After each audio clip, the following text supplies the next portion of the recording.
Hey y'all, I am back with chapter 9 of Will Smith's autobiography, simply entitled Will. So, chapter 9 is entitled Destruction. The downward spiral had begun, and in this corner came out Halloween 1989 and achieved full crickets. In a desperate attempt to salvage something from the mess, we sprinted out onto the road to perform and promote and do anything we could to inject some life into the album, but it was dead on arrival. The winter of 1989 was a progressively abominable shit show. It began with Ready Rock. He had recorded a bunch of songs, none of which ended up making the album. He was one of the best beatboxers there ever was. And in our live shows, he definitely got some of the biggest cheers. But hip hop was changing. Beatboxers were becoming less central to the art form. He felt disrespected and disregarded. As a result, our disagreements became division. Division became open conflict until Reddy and I were damn near at war. Clay started showing up late for everything: flights, sound checks, meetings. He'd sleep all day and be in a stank mood all night. Throughout the tour, our arguments escalated in both frequency and intensity. In his mind, he and Jeff were the main attractions, and they were carrying me. Me and Jeff are the only talented ones around here. The rest of y'all riding our coattails, Clay shouted, during one of our innumerable collisions. It all came to a head one night in Kansas City. During our show, we would introduce Ready Rock at about the halfway point. He'd come out, and me and him had a 15-minute routine before he'd go off, and me and Jeff would close the show. He had a grand entrance. I'd be rapping, and at the end of my verse, I shout, "Ready Rock C, give Jeff a hand." I dramatically point to the side. The spotlight would come on, and he would do a helicopter sound effect with his mouth that would shock the hell out of the crowd. He could open and close his hand around the microphone, shifting the frequency to give the illusion of a helicopter passing from left to right. The crowd loved it. But this night I shouted, I pointed, the spotlight panned, but no Ready Rock. Jeff just kept the beat going. And after another 4 bars, I said it again. "Ready Rock C, give Jeff a hand." Clay didn't come out. Without missing a beat, Jeff launched into the next track, and we continued the show as if nothing had happened. It is unbelievably painful for me as I write this chapter because these conflicts and misunderstandings had such simple solutions, yet our immaturity demanded that we had to suffer excruciatingly consequences in order to learn the most basic lessons of human relating. It's so obvious to me today how hurtful it must have been for Clay to go from being my best friend and my creative right hand to someone who was increasingly being excluded and alienated and asked by photographers to step out of the pictures. And what's worse, we never even talked about it. But that night, we were 2 young rams. After our set, I went raging backstage. "Where the fuck is Clay?" I screamed. I blast into the dressing room, and there he is sitting in my chair, sunglasses on, calmly eating a bag of Doritos. "Man, where the hell were you at?" Clay didn't respond. He just sat there crunching. "Why you ain't come out?" I roared. He continued crunching. After a few seconds, he swallowed and said, "I just didn't feel like performing tonight." I was shocked and incensed, but I said nothing. We stared at each other. Each second, our new reality was hardened. In my heart, he had about 10 seconds before the concrete set. 9, 8, 7, 6, crunch, crunch, stare. 5, 4, 3, crunch, stare. 2. "All right, cool," I said as I turned and walked out. I never called for Ready Rock again. The next night, Jeff and I altered the set. Clay was standing there at the side of the stage. The part in the show came where he usually be called out. We skipped over it and went to the next song. Same thing in Dallas. Same thing in Houston. Same thing in San Antonio. We stopped speaking. Clay started riding on other groups' buses, and when he rode with us, he stayed in the back. One day, near the end of the tour, we heard a strange sound coming from his bunk. Click, clack, snap. Click, clack, snap. Charlie Mack's bunk was directly above Clay's. Charlie, irritated by the sound, leaned out of his bunk to investigate. He opened the curtain to Clay's bunk. Yo, man, what the hell is you doing? Charlie screamed, jumping down from his bunk. Clay was cleaning a semi-automatic Uzi submachine gun. He didn't have any bullets, but he was practicing chambering around and pulling the trigger. Click, clack, snap. Click, clack, snap. Gone was my high school friend. The easy laugh, the excitement of the battling on the street corners around Overbrook, the joy of stumbling onto a new sound. Left in his place was a person I no longer recognized. In my entire life, few things have been more painful than watching someone I love self-destruct. Daddio used to say, you can't stop a homicide, but you can't stop no suicide. Reggie Rock was making good money doing what he loved. He was performing in front of thousands of people and seeing the world. He had a crew of friends who would die for him, yet there was some blind or broken part of him that for some reason couldn't perceive the full scope of the opportunity stretching out before him. He had made his way into the abundant part of the great river, only to scratch and claw his way back to the desert. Throughout my career, I have seen that pattern over and over again. I have given hundreds of people jobs, many of whom have ultimately cracked and crumbled under the pressure of the possibilities. As the great Negro poet Charlie Mack once put it, pressure bust pipes, homie. We all have to contend with the natural processes of destruction. Everything is impermanent. Your body's going to get old. Your best friend is going to graduate and move to another city. That tree you used to climb in front of Stacy Brooks' house is going to crash down in a storm. Your parents are going to die. Everything changes. It rises and falls. Nothing and no one is immune to the entropy of the universe.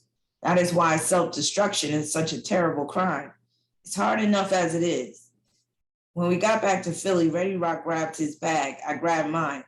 There were no goodbyes, no eye contact. I watched him walk off down Woodcrest. He never looked back even once. Because of my childhood experiences with Daddio's destructive streak, I've always had very low tolerance when I recognize similar energies within people around me. The funny thing is, it's always crystal clear to me when I perceive them in others, but I'm blind as a bat to those same energies within myself. The first and only real single from the third album was called I Think I Could Beat Mike Tyson. That song was corny. I've often used Mike's invincibility at the time as a metaphor to explain the distinction between natural destruction and self-destruction. Imagine you were to secure a title fight against Mike Tyson in his prime.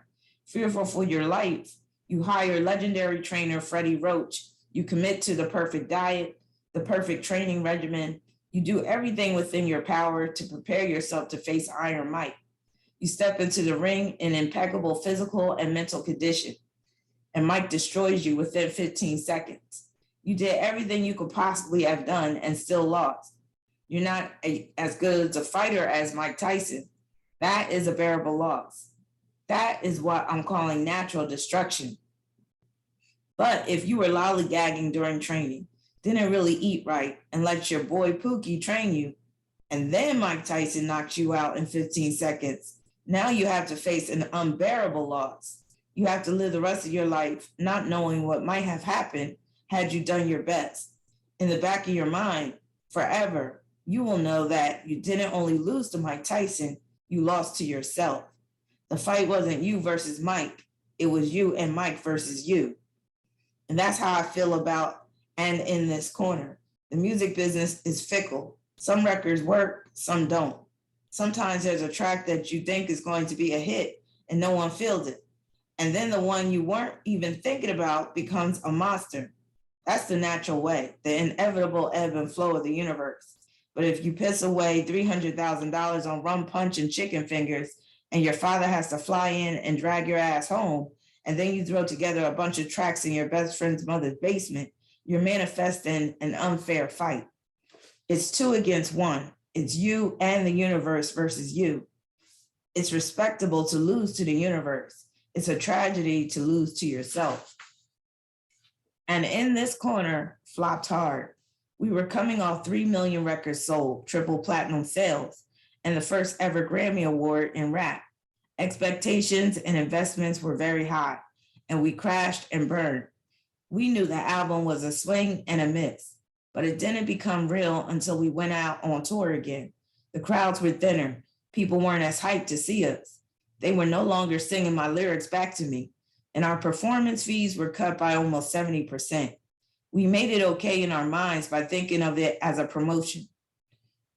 In retrospect, I could feel the impending onslaught, but I couldn't figure out what to do or how to stop it. And I certainly didn't think it was going to get as bad as it did. By this time, Melanie and I were living in the dreadful, demilitarized zone between the blissful old days of romance and hopeful possibilities, and the fast approaching inescapable days of resentment, rage, and destruction. Trapped in that awful, quiet lovelessness where two people coexist in the same house, but rarely in the same room, where the air is filled with apathetic words, not yet dipping into vitriol, but purposely devoid of kindness. That unique hell where you know it's done, but it's not over yet. Me and Charlie were spending more and more time in LA. The second I would land, Tanya would be at the airport with a rental car, keys to the hotel, dinner reservations, whatever I needed. LA girls always seemed organized and business-minded. They were always fly and always pursuing some kind of dream or opportunity. There was something about the culture of Los Angeles that bred an upwardly mobile mentality. Tanya never asked me for anything. This was just how she got down. She made me feel at home. We knew each other for almost a year, but we never even kissed. I could faintly sense that Tanya and Los Angeles were about to play some significant role in my survival. I guess I was a kind of unconsciously locating the lighthouse and the lifeboat for the storm that was darkening on the horizon. Gigi's words were ringing in my mind. Just remember, lover boy, be nice to everybody you pass on your way up, because you just may have to pass them on your way down. Becoming famous is about as much fun as the material world has to offer. Being famous, bit of a mixed bag, but fading famous sucks ass. I could read the writing on the walls. Some of it was in my own handwriting. I saw the crowd's silent faces at the end of our sets. I noticed how business calls that were once got returned in 2 hours were now taking 2 weeks or didn't get returned at all. And most alarmingly, my Amex wasn't quite breaking, but it was bending like a motherfucker. And in the middle of all of that distortion, the subtle compass within me kept pointing west. Charlie could feel it too. He took it upon himself to push and to dig and to cajole everything within his power to excavate and manifest a more positive future. Charlie was shameless. He would introduce me to absolutely anybody within shouting distance, even people he didn't know. Little Richard, he bellowed across the Soul Train Awards. Then excitedly to me, Will, that's Little Richard. He with Diana Ross. Come on, get the picture. Damn, Charlie, they talking. Just leave them alone, I said, wildly embarrassed. You want the picture or you don't want the picture? You gotta be seen with people. Then he dragged me over to Little Richard and Diana Ross and basically listed my entire discography for them. I'm just laughing because how everything is manufactured in this guy's life, basically. And that's that Virgo influence in his chart. I know y'all heard it. He got a Grammy. Y'all like in the Grammy Club together. Charlie Mack is bigger than most human beings and certainly bigger than most people's security. So once he decided he wanted something like a picture or a conversation, things tended to gravitate out of his way. LA illuminated the limits to my fame. I was huge in the world of hip hop, but in Hollywood, I was nobody. At a Lakers game, I was nobody. At the Roxbury, I was extra nobody. When Eddie walked in, he shut it down. It was humbling. It was embarrassing and it was frustrating. I remember one night in LA, the DC go-go band EU, Experience Unlimited, was playing at the Palladium. Excuse me. They had opened for us in 1988 and 89, and we had developed a friendship with the lead singer Sugar Bear and the rest of the group. Spike Lee had just put their song The Butt in his movie School Days, and EU was now the hottest group in the country. Charlie and I planned to take a break from the emotional battery of being nobodies in Hollywood and just for a night retreat to the world of music. We headed to the Palladium and rolled up to the backstage entrance. Hordes of groupies and fans all pleading with the bouncers about how their cousin left a ticket, but the will call is closed. The usual crap that makes security guards just look over their heads and ignore them. Charlie does his usual thing, stepping up to the front and speaking for me. Hey, my man, I'm here with the Fresh Prince. The who? The security guard says, looking past Charlie to me. I always hate these kinds of moments where I have to stand there and try to look recognizable, because now everybody is staring at you to see if you're famous enough to pass the bouncer test. You're out on a limb. And when you just flopped an album, it's a thin and rickety branch. The Fresh Prince, man. The Fresh Prince. You know, Jazzy Jeff and him, Charlie clarified. The bouncer looked at me with the universal glare that signifies I'm foraging through my visual Rolodex, and nope, you're not in there.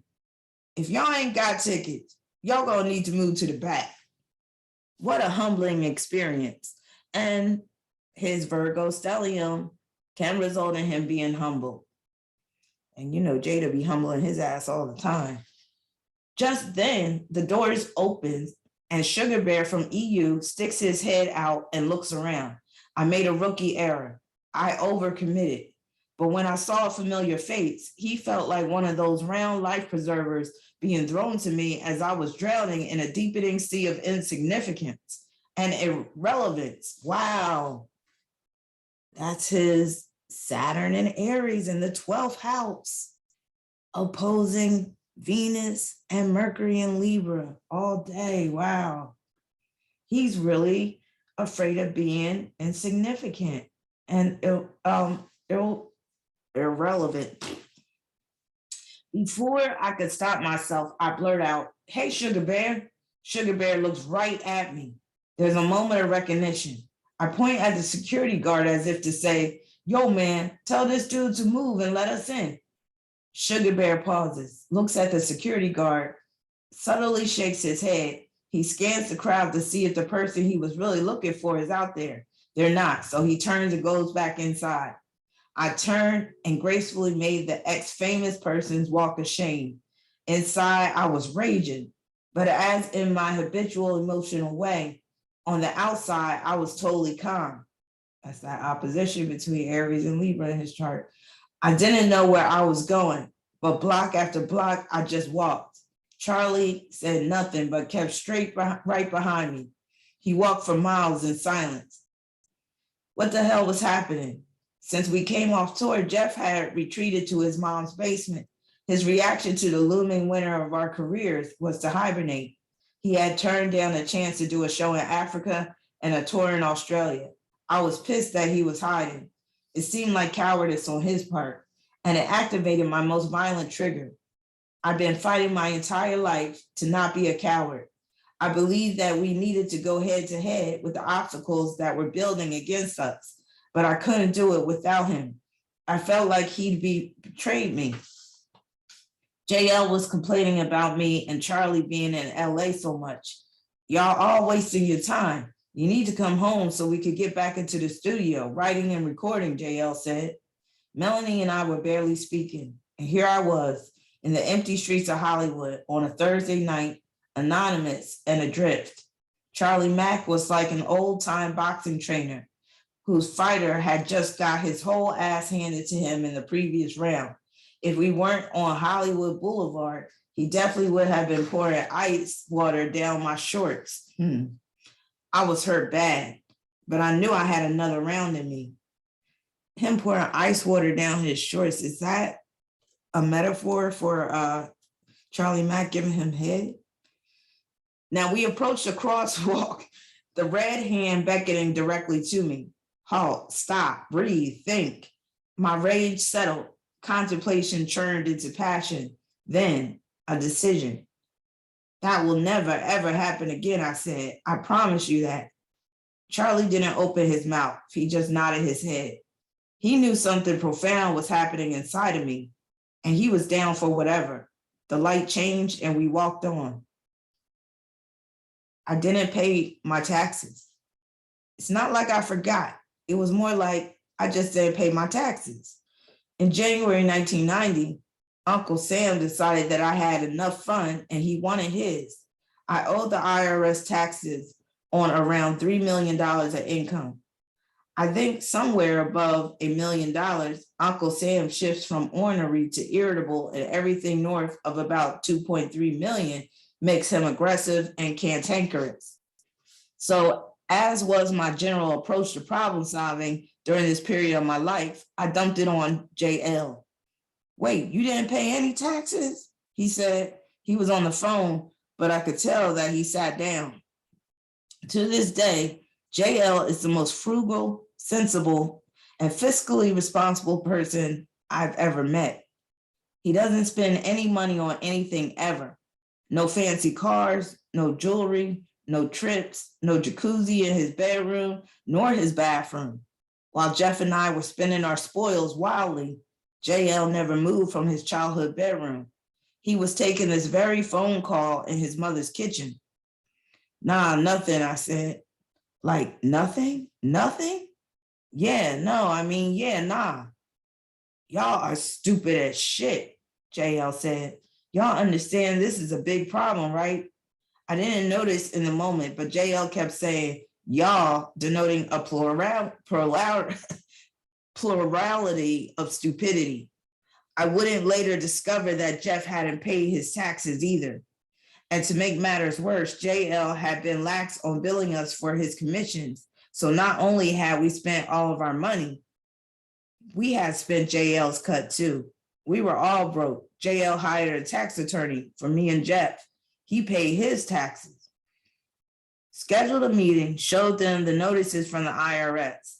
He also engaged an accounting firm, Geflin, Renard, and Feldman, to oversee our hypothetical future earnings.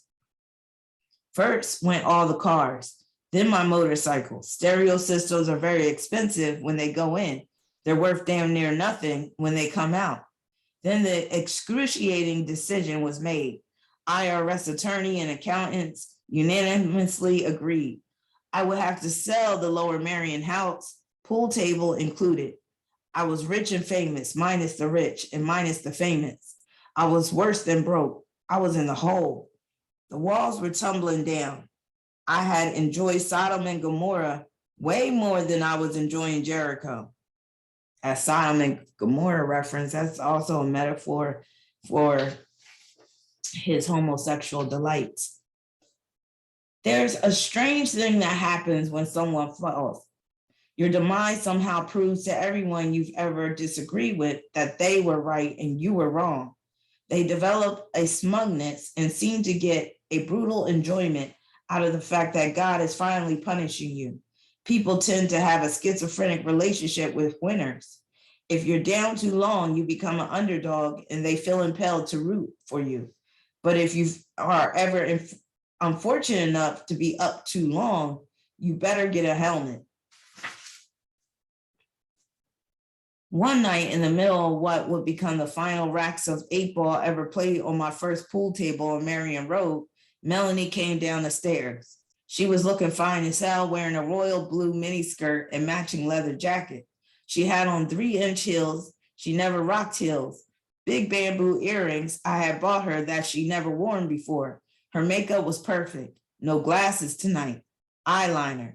Her cleavage would certainly not have been approved of in her aunt's house. So why did she think it would be approved of in mine? She pranced through the gauntlet of me. Charlie, Bam, Bucky, and a couple of more of my JBM boys. Everybody looked, but nobody made a sound. The JBM had a code. They were always respectful of each other's women. Where you going? I asked as I missed an easy 11 ball in the side. Out, Melanie said. All I could think of was, why the fuck is she doing this right now? Is she really going to challenge me in a room full of Philly's hardest gangsters and killers?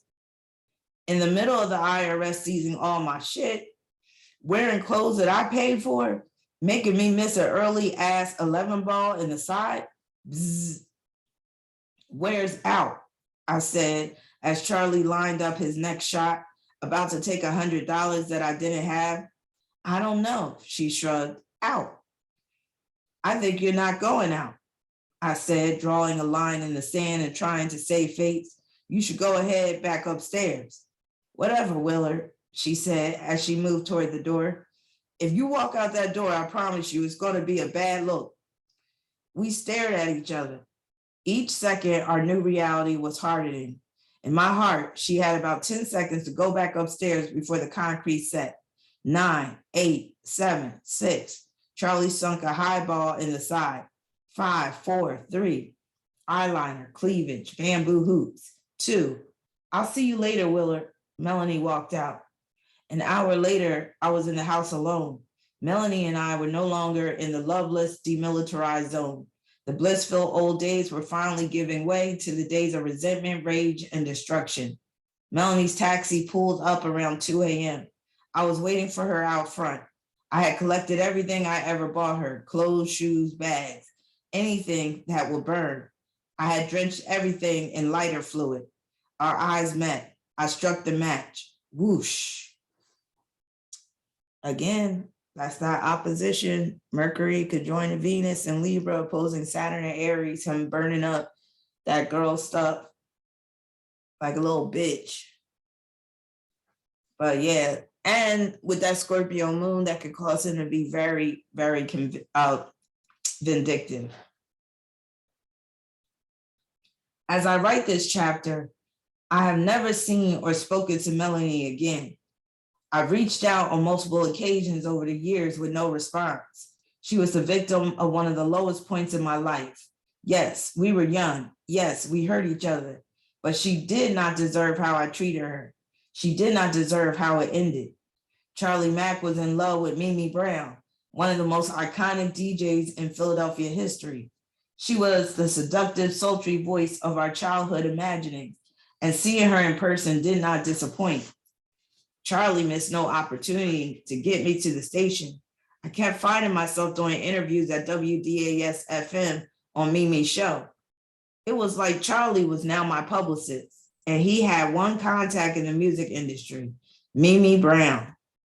This was my third interview with Mimi in the span of 2 weeks. She had launched a show called Rap Digest.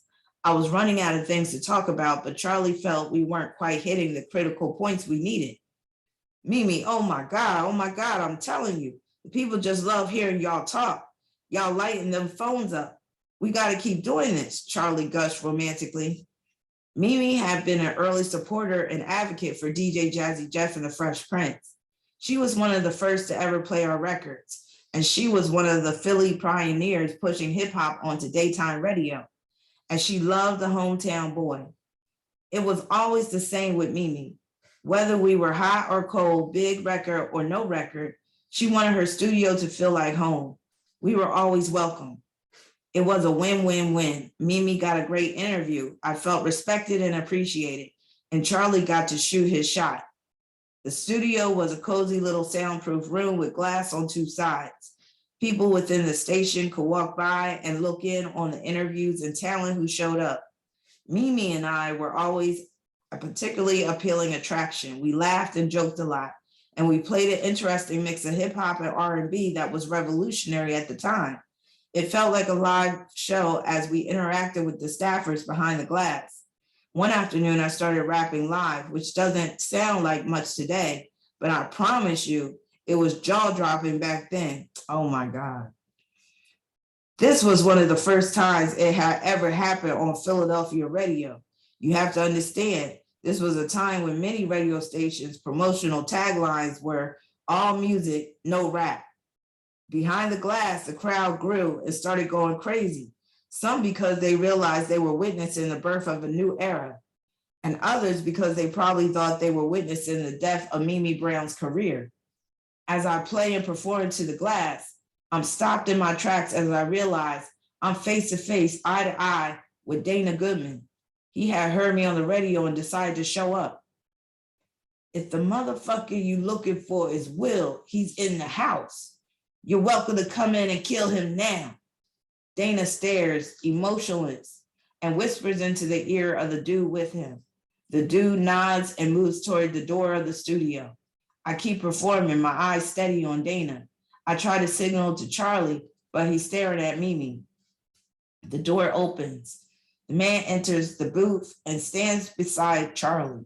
Charlie's ghetto radar is once again on point. Charlie slides almost imperceptibly into striking distance. He's no longer looking at Mimi. I finish rapping, the crowd applauds. Mimi and I sit down to continue our interview. You need to thank Dana Goodman, the man yells out. Yo, my man, they're live on the radio, cool out, Charlie whispers. You need to thank Dana Goodman, the man yells out, louder this time. Homie, we can do whatever you want to do outside, but you're going to be quiet in here, Charlie said more forcefully. The dude put his palm on Charlie's chest to shove him away. Tell your man to thank Dana. Before his lips could form the first O of Goodman, Charlie cracked him with a straight right hand dead on the button, and dude's head explodes like a watermelon. It was as if Charlie had shot his fist out of a cannon. The guy crashed into the metal rack, holding the 8-track cassettes, scattering them all over the room. Dude was down and out. Charlie grabs me and Mimi and runs us towards the back parking lot. Charlie, Dana's out there, I shout. Just keep going, Charlie says. We exit into the back parking lot as station security guards grab Mimi. Charlie throws me into the car and we're out. I had never been in a jail cell before. It was way too small and there were way too many of us in there. Frankly, I felt like we all deserved better. Apparently, there is an arcane law in Pennsylvania, the Master Slave Clause, that states that if one person commits a crime under the control or direct influence of a master, then the master is legally liable for the actions of the submissive slave party.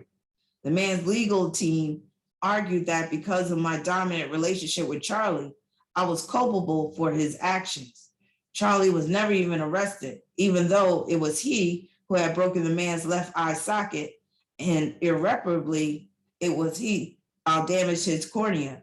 Clearly, the man's legal team thought I was a deep pocket and logically reasoned that I was a bigger financial target than Charlie.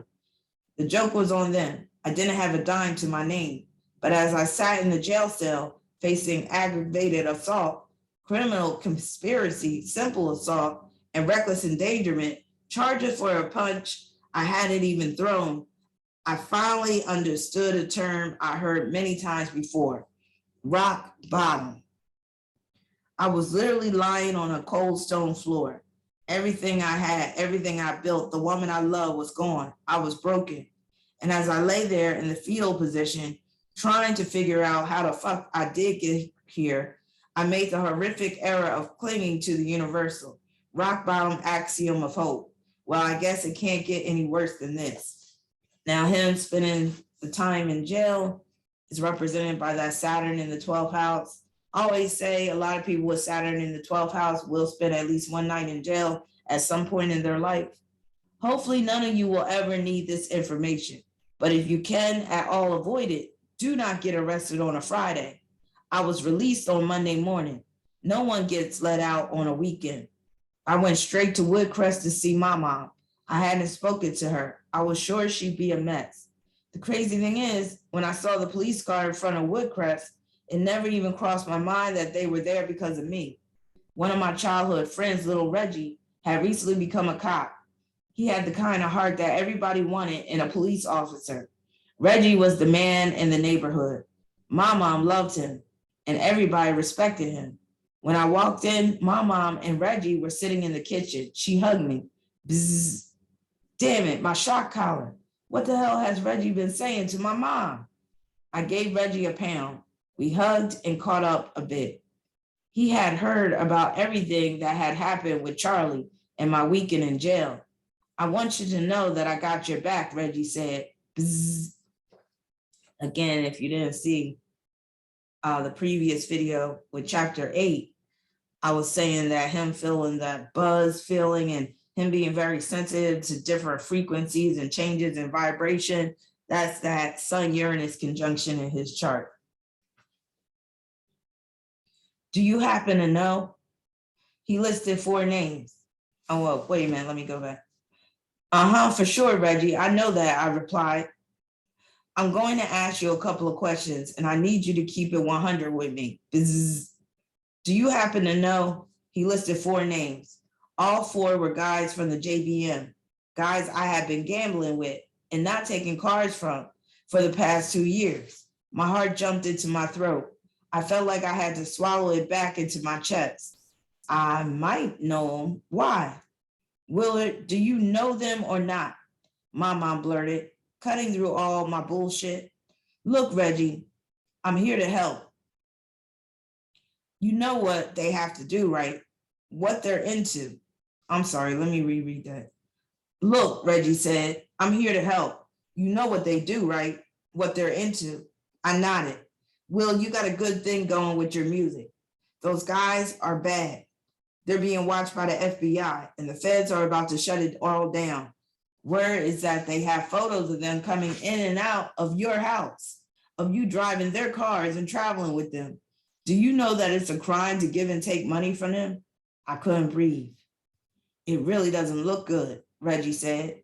You need to get away from them right now. The FBI is coming with the thunder, and sending a big rap star to prison would just be a cherry on top. My mom's face was stone, but the volcano inside was churning and boiling. This was exactly why I needed to take my dumb ass to college. You didn't get involved in any of that stuff they did, right? I can't help you if you don't tell me the truth. You clean, right? Reggie said. Yeah, totally. We just played pool and party. I said, all right, but you need to lay low for a minute. Maybe get out of Philly. It's about to get ugly. I called Tanya and asked if I could come stay with her for a little while. She was ecstatic. The problem was I couldn't afford the plane ticket. My Amex was finally broken, literally. I decided that I needed to take a chance. I called Bucky. We met in Fairmount Park near the plateau. I used to hang out at the plateau when I was young, when I was a teenager. I pulled up behind his black 325i and jumped into the passenger seat. I loved his car. He had the Alpine CD changer that held 12 CDs. When I got mine, I could only afford the 6 changer. I told him everything, that the feds were circling, that I was moving to LA, and that he should leave too. He kind of chuckled, laid his head back on the headrest, like he knew that he had been living on a runaway roller coaster that had always been predestined to come to a fiery end. He closed his eyes. We sat in silence. It was about 6 p.m. There was a flight to LA in 2 hours. I hated that I had to interrupt him to ask him for money. Hey, Buck, I need to hold something to get out to LA, I said quietly. What you gonna do in LA? Buck asked, not even opening his eyes. I don't know for sure. I just love it out there. There's a chick out there I'm feeling. Our album crashed, so I might try acting. You could definitely do that acting shit, he said, smiling as he seemed to replay some of the funniest highlights. You the dumbest nigga I know for sure. He was laughing out loud. How much you need? Buck asked. Nothing heavy. I need to get out there, get an apartment, be able to move around a little bit.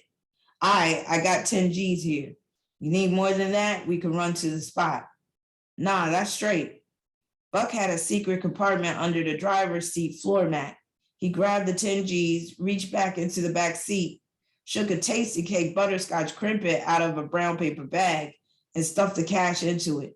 He handed it to me, but when I grabbed it, he wouldn't let it go.